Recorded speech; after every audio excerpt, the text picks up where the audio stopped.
Hello everyone, welcome back. Prevention of cruelty to animals act 1960 chapter को continue करते हैं।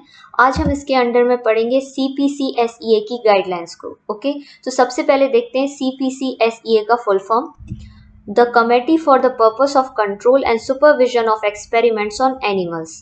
ठीक है, एनिमल्स पर जो एक्सपेरिमेंट होते हैं उनके कंट्रोल और सुपरविजन के लिए इस कमेटी को बनाया गया और इस कमेटी ने ऐसी बहुत सी गाइडलाइंस दी हैं जिसमें ये बताया गया है कि कैसे एनिमल्स पर एक्सपेरिमेंट किए जाएं।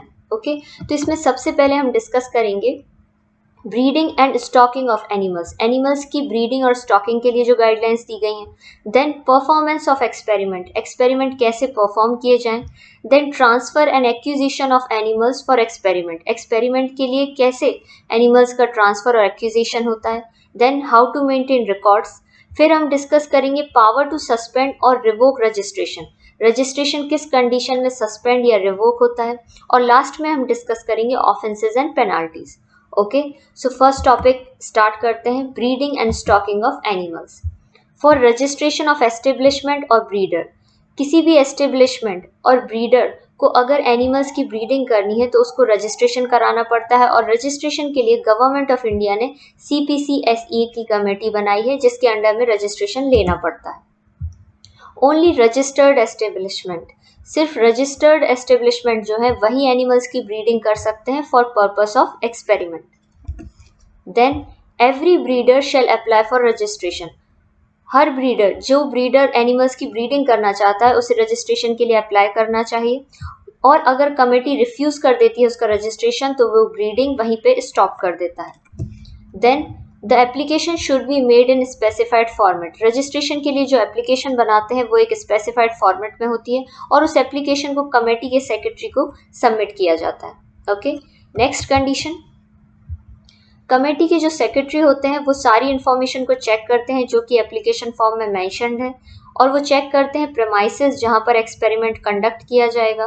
Then animal house facility, then detail of breeding of animals, animals की ब्रीडिंग और उनका ट्रेड एक्सपेरिमेंट के लिए कैसे किया जाएगा।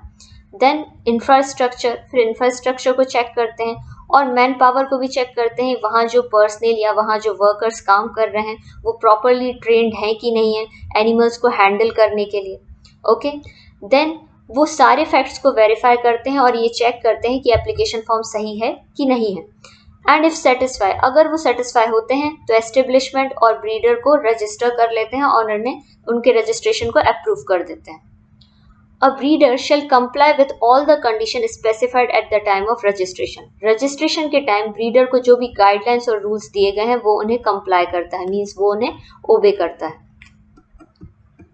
नेक्स्ट, एवरी रजिस्टर्ड एस्टेब्लिशमेंट, जो भी रजिस्टर्ड ब्रीडर है वो रजिस्टर मेंटेन करेगा हर एक्सपेरिमेंट के लिए जिसके लिए वो एनिमल्स को ब्रीड करवाएगा और स्टॉक करेगा। For example, the kind of animal to be used for conducting experiment, experiment के लिए किस काइंड का एनिमल यूज हो रहा है। Then the health of the animal, animal की हेल्थ कैसी है। Then the nature of the experiment, experiment का नेचर कैसा है। Then the reason to perform such experiment, experiment perform करने के पीछे रीजन क्या है और उस पर्टिकुलर स्पीशीज को क्यों यूज किया जा रहा है एक्सपेरिमेंट में, ये रीजन भी डिफाइन करना पड़ेगा रजिस्टर में। ओके, तो ये सारे स्पेसिफिकेशन आपको स्पेसिफाई करने पड़ेंगे रजिस्टर में और वो कमेटी चेक करती है। ओके, सो जो सेक्रेटरी और ऑफिसर होते हैं वो उस रजिस्टर को एग्जामिन करते हैं और अगर वो सेटिस्फाई नहीं होते हैं रजिस्टर से तो वो कमेटी को कंप्लेन करते हैं about the breeder and establishment और कमेटी उस एस्टेब्लिशमेंट और ब्रीडर को नोटिस देती है to clarify the problem. Okay, then the animal shall be stocked, अगर एनिमल्स का स्टॉक करा जा रहा है तो वो उसी मैनर में किया जाएगा जिस हिसाब से गाइडलाइंस CPCSEA में दी गई हैं। Animal house shall be located in a quite atmosphere, animals को जहाँ स्टॉक किया जा रहा है, मीन्स एनिमल्स को जहाँ पे रखा जा रहा है वहाँ का एटमॉस्फेयर बहुत शांत और क्वाइट होना चाहिए। अनडिस्टर्ब बाय ट्रैफिक, ट्रैफिक की वहाँ आवाज़ ना आए। And the premises kept tidy, hygienic and protected from drought and extremes of weather, जो प्रमाइसेस है वो साफ सुथरा होना चाहिए और प्रोटेक्टेड होना चाहिए वेदर कंडीशन से, जैसे कि ड्राउट, रेन और जो बाकी की कंडीशंस होती हैं उनसे प्रोटेक्टेड होनी चाहिए वो जगह। एनिमल केजेस फॉर स्मॉल एनिमल्स, छोटे एनिमल्स के लिए केजेस प्रोवाइड करना चाहिए। लार्ज एनिमल्स के लिए स्टेबल्स बनवाने चाहिए जिससे वो कंफर्टली उसमें रह सके और वहाँ पे ओवर क्राउडेड ना हो एनिमल्स। देन जो केजेस और स्टेबल्स होते हैं इनके लिए जो स्टैंडर्ड्स हैं वो देते हैं Indian standard institute. Okay, Indian standard institute जो स्टैंडर्ड्स देते हैं उन्हीं के हिसाब से केजेस और स्टेबल्स बनाए जाते हैं।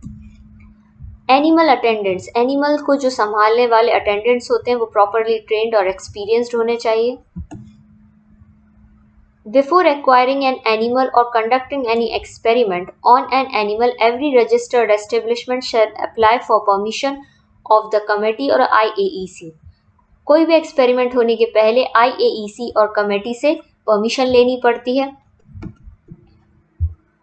वाइल ग्रांटिंग द परमिशन, और जब कमेटी परमिशन ग्रांट करती है तो वो कुछ कंडीशंस भी रख सकती है कि वो इंश्योर हो सके कि किसी भी एक्सपेरिमेंट में किसी भी एनिमल को अननेसेसरी पेन और सफरिंग नहीं दी जाएगी। ओके, तो ये देखी हमने सारी guidelines for breeding and stocking of animals. अब हम इसके आगे के टॉपिक्स आगे वाली क्लास में कवर करेंगे। Okay, so here we complete today's class. Thank you. अगर आप नोट्स डाउनलोड करना चाहते हैं तो डिस्क्रिप्शन बॉक्स में लिंक दी गई है, वहाँ से डाउनलोड कर सकते हैं। Thank you.